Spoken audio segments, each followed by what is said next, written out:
Le Cameroun, la République centrafricaine, la République démocratique du Congo, le Congo, le Gabon, Sao Tomé et Principe et le Tchad forment la région d'Afrique centrale avec un marché de 147 millions de personnes et une superficie de plus de 5,4 millions de kilomètres carrés.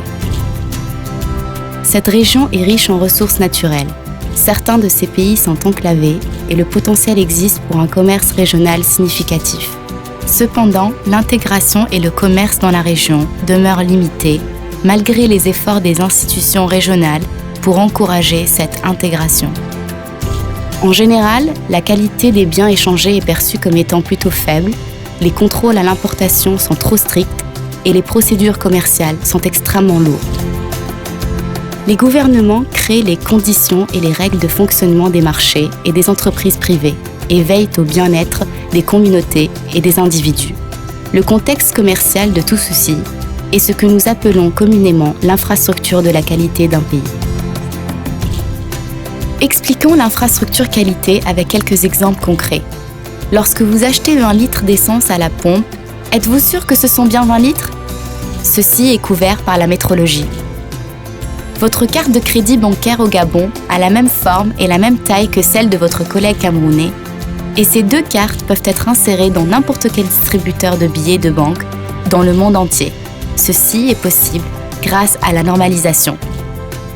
L'étiquette que vous voyez sur la batterie de votre téléphone mobile ou sur votre téléviseur atteste que le produit est fabriqué par rapport à une norme. Ceci est l'évaluation de la conformité. Le laboratoire qui a testé votre produit, comment est-il évalué ? C'est le champ de l'accréditation.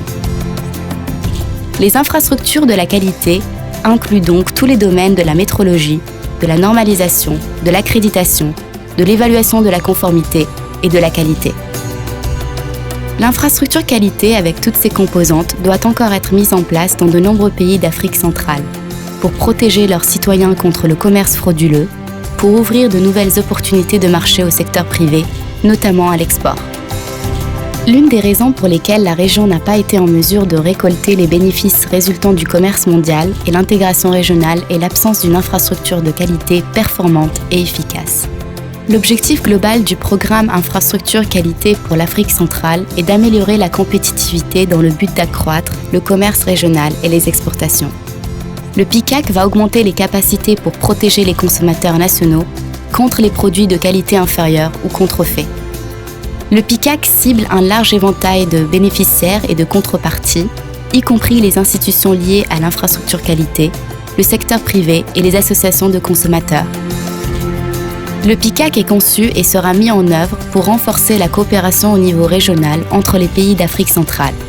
Il permettra de capitaliser les ressources existantes, d'ouvrir de nombreux domaines dans la connaissance technique et de placer la qualité au centre d'intérêt de l'Afrique.